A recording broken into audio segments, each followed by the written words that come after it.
The Plank, presented by Ram, continues on ABC Action News Now. Any given day, any team can win. And I mean, points are points, and you got to make them when you're called on. And I'm just happy that I was able to come through today. And it was a good opportunity, and I'm glad I made them.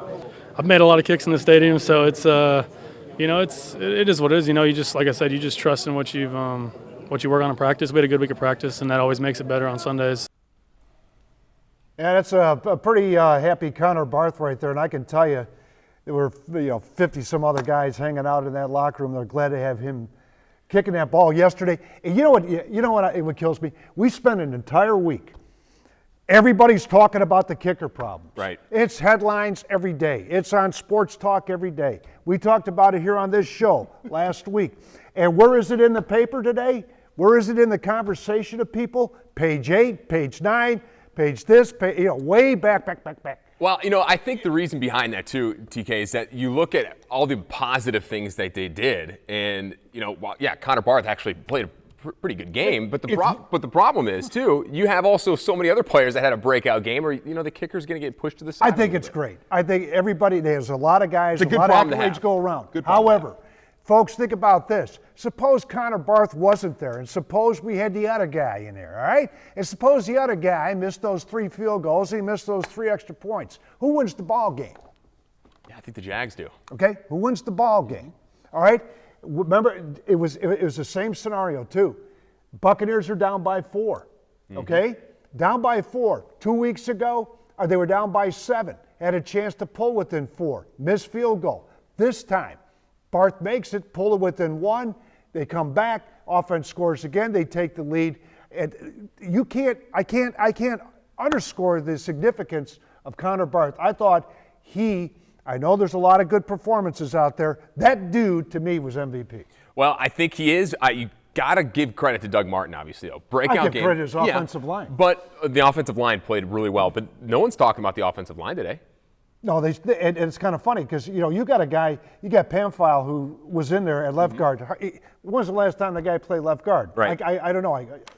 He hasn't. He's played right guard. He's filled in at right guard. This guy comes in because they didn't want Warren in there. They didn't want a young guy in there. The 2 guys that they actually have as backups would have been their first NFL game. You can't have that. No. Pamphile did a hell of a job out there. And you basically have one guy playing a position he's never played. You still got the 2 rooks out there, okay? And you got Hawley in the middle, and then you got the vet on the right-hand side and tackle.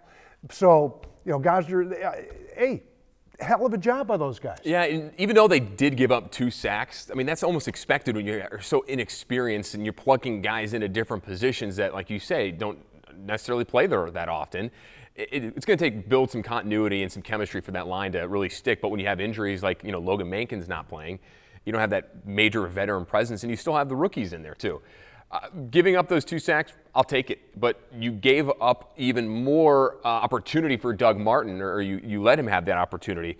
That is something the Buccaneers have been wanting to see out of Doug Martin. We've been talking about it ever since training camp began, that Doug Martin looked like a different player. He looked like his rookie form. He looked like he had that pep in his step. He looked slimmer. He looked like the guy that we thought would be the franchise quarterback. And, when they didn't pick up his option in the spring, where everyone's thinking, okay, well, how is he going to react? How is he going to play? Well, he's playing for another contract if he continues to keep this up. Yeah, I did ask him in the locker room yesterday. I said, are you better than you were your rookie season? And he looked at me. He really didn't know what to say. I think he wanted to say, yeah. He says, I don't know. You guys will be the judge of that one. All right, just a lot of people have their thoughts on what happened yesterday. This is Instagram Jose Lito, MG78, posting by saying, Bucco Bruce waiting on the Bucs to win a home game. Well, it finally happened. Boy, Bucco's lost a lot of weight, didn't he? We have a lot of fun internet memes, too, like this one. Another fan pointing out that the last time the Bucs won a home game, the movie Frozen, in theaters, Frozen. I can't believe that. It's been that long. Now, maybe fans should just go let it go and enjoy the win, I guess. Is that favorite song that you love so much? Frankly, I never heard of it. Of course. Well, Ray J is full of stories after games, from the tailgate lots back to the bars. And here's one from the sidelines. A young fan named Jackson Carter from Clearwater experienced the game in a unique way thanks to Big Nasty, a.k.a. Keith Kunzig. He's from Largo and a longtime Buccaneers fan who gives children who have overcome obstacles the opportunity to attend games. Now, 10-year-old Jackson battled cancer recently and was ready to see a win at Raymond James Stadium. I had a bone tumor in my left femur. It's called osteosarcoma. I was part of a golf and tennis camp, and I came home one day and I was like, man, my leg hurts.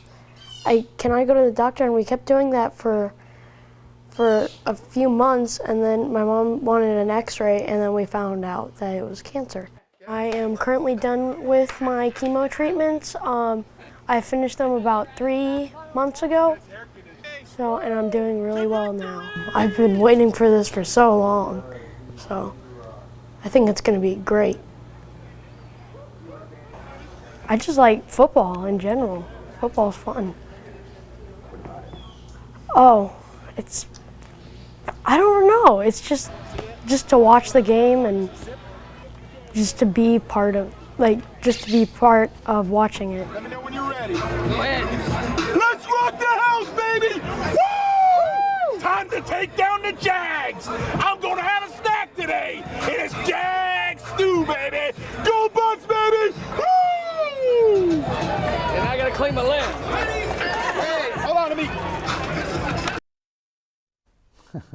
Awesome story there. Keith Kunzig, a.k.a. Big Nasty. That's a great story. I mean, you see someone like that who's overcome so many obstacles, something that you and I and many of you out there have never even encountered, and have a positive attitude like that. And then you have Keith there helping out and doing wonderful things for young Buccaneer fans across the Bay. And just, what a great game to be at, to see a win. Yeah, it was. I'm glad they won for the young man, and I also am glad to see that not only Big Nasty, but there's players and other people around the community that actually do things like that, because that's far more important than all the personal trophies and all the other BS that you can accumulate in life. Man, if you can make somebody else's life happier, it's a heck of a lot better. Yeah, it is, and what a great story. So we continue to wish that young man good luck as he continues to recover and move on. So we're getting closer, folks, to see who is